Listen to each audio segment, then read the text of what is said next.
Hey guys, so in today's video I'm going to show you how I make my favorite dish, Ceviche De Camarones, Ecuadorian style. I grew up eating this and my dad taught me how to make it, and in my recent video I mentioned it and a subscriber wanted to see how I do it, so here's the video. First, let's go over what you need. You're going to need 2 to 3 medium-sized beefsteak tomatoes. Make sure that they're free of blemishes and bruises and that they're firm enough to resist some pressure but they're not too firm. And make sure that they're a bright, deep red color. Next, you're going to need red onions. When I pick red onions, I make sure that they're free of bruises, the leaves and the outside aren't too muddy or like purple looking or like bruisey looking. I don't know if that makes any sense. And that they smell really nice and fresh. Next, you're going to need lemons. When I pick lemons, I check for the firmness. If they give a little, that means that they're going to be very juicy. And if they smell and they look nice and shiny, I know that they're going to give me the right amount of juice. Next, you're going to need some cilantro. Make sure when you pick cilantro in the supermarket that they smell really nice and they have a strong odor. If they don't, then that means that they're not going to give that much flavor, and you want a lot of the flavor from the cilantro because it gives a nice taste to the ceviche. The main star of the dish, the shrimps. You can buy them frozen or you can buy them fresh, but make sure that they're devined and that they have the shell on, because we're going to need the shell to give a lot of flavor in the juice that we're going to cook the shrimps in. So now we're going to talk about how I make it. You want to put all the shrimp in a nice large pot and fill that with water until it just covers all the shrimps. And you're going to want to add a little bit of salt, not too much because we don't want this really salty, and we can add more later. Stir that around and cook it on medium-high heat until the shrimp are a nice pink color. Now we're going to go on to the onions. The onions are my least favorite part because I always cry when I do this. But we want to cut off the ends of the onion and toss those aside. And then holding the onion very steady, you want to slice the onion very thin. Try to do it as thin as possible. If they come out a little thick, it's fine. It's not going to kill anyone. But my dad did teach me that he always liked to get the onion as thin as possible. So I make a little game and I try to see like what's the thinnest I could cut the onion.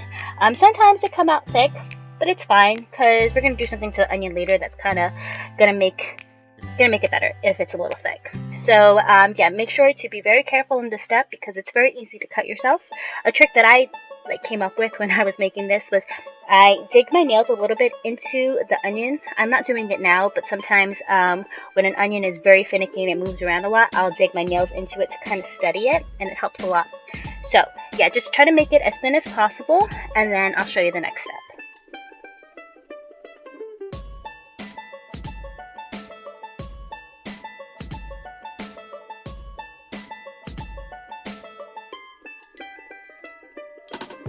Once you're done cutting all the onions, you're going to want to place them in a bowl and separate all the rings.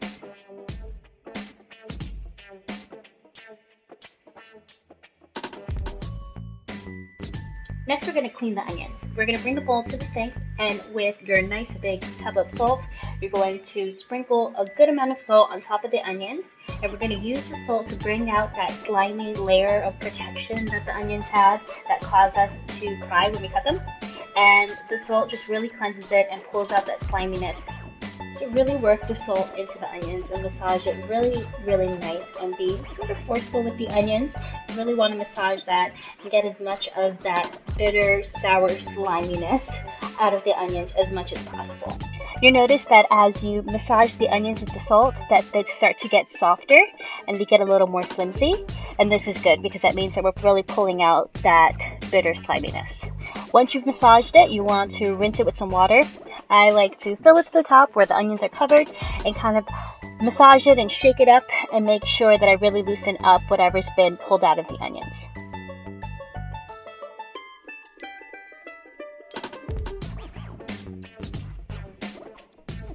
Then we want to rinse the onions and get rid of the water, so just dump it into a strainer and shake out the excess water and then place it right back into the same bowl and just repeat that same process again. Use a lot of salt and clean it again.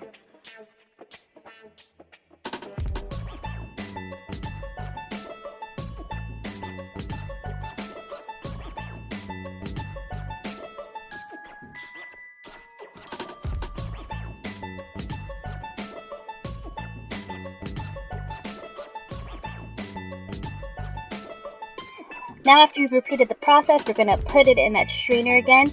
This time rinsing out the bowl and really giving a nice rinse to the onions, because we want to make sure that we've gotten rid of all the salts that we've doused the onions in, and you also want to make sure that you really rinse off any of that slime. When I say slime, you're going to see what I'm talking about when you do this process.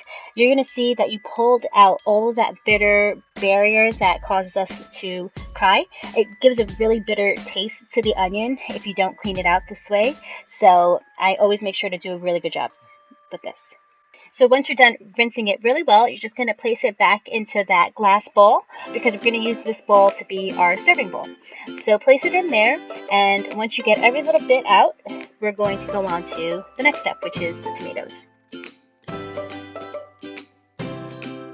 Now let's go on to the tomatoes. We're going to use the same cutting board and the same knife, and we're just going to slice the tomatoes. I get rid of the top part that has a stem because I don't use it. And just be very careful, because you can cut yourself in this step as well. Whenever using a knife, make sure to be very careful. You can slice these as thin or as thick as you'd like, because they're not going to stay sliced. We're going to dice them up.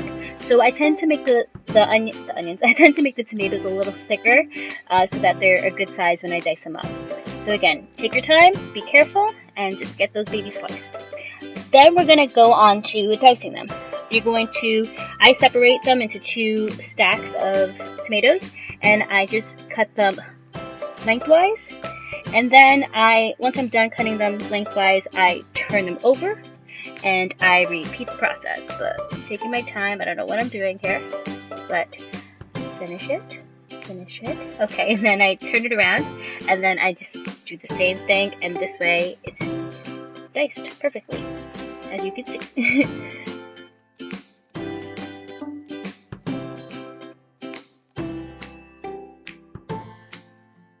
Then we're going to put all those nice diced tomatoes in the same bowl right on top of the onions. Make sure to get all the tomatoes and some of that nice tomato juice. It adds nice flavor. How many times did I say nice? Then we're going to go on to the cilantro. Make sure to rinse the cilantro really nicely. And I cut off as much of the stem as possible. And then I just chop this off really roughly. Try to chop it as full as possible. I just bunch it up and just go chopping away.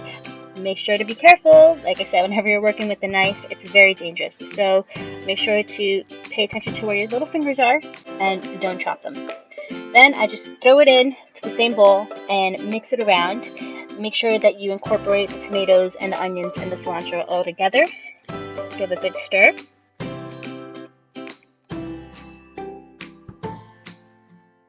And then we're going to go on to the lemons. I cut my lemons in half, and then I squeeze the lemons into my hand to catch any pits, because lemons have a lot of pits, and you do not want that in your ceviche, because someone's going to be eating it and then bite into a pit, and that's like the worst thing possible.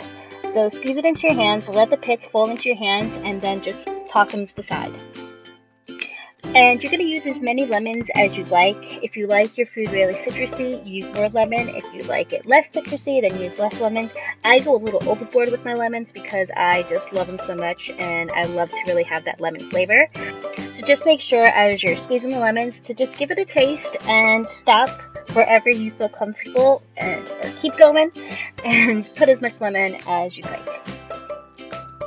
I got a couple of pits in there, so you just make sure to pay attention to that too. If some pits fall out, make sure to pull them out. So once you've reached your desired citrus level, you're going to want to give this a good stir.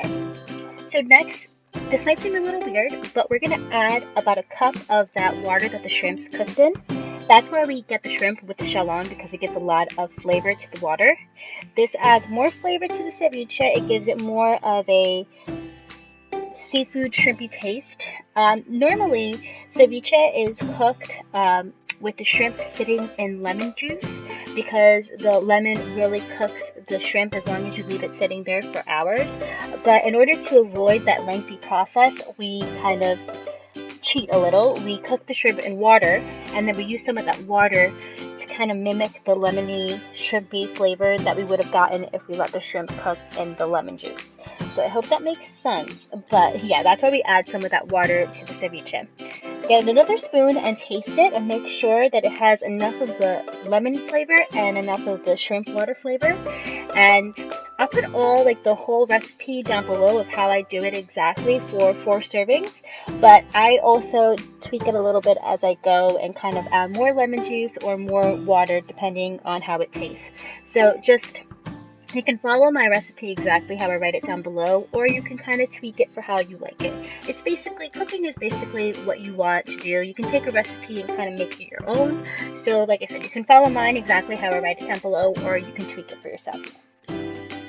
I add a little bit of salt if it's too watery or it's not enough, it's not salty enough basically. So I don't go overboard with the salt because I don't like salt. I don't like salty foods, but it adds a little bit of flavor.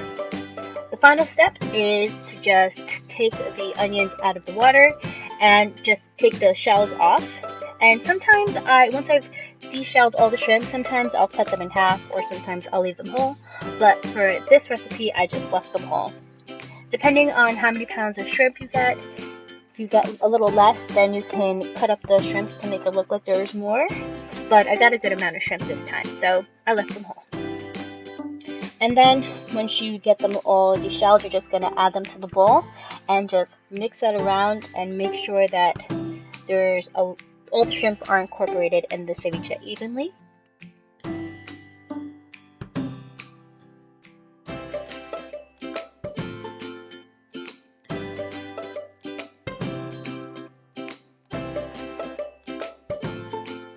Now onto my favorite part, which is plating.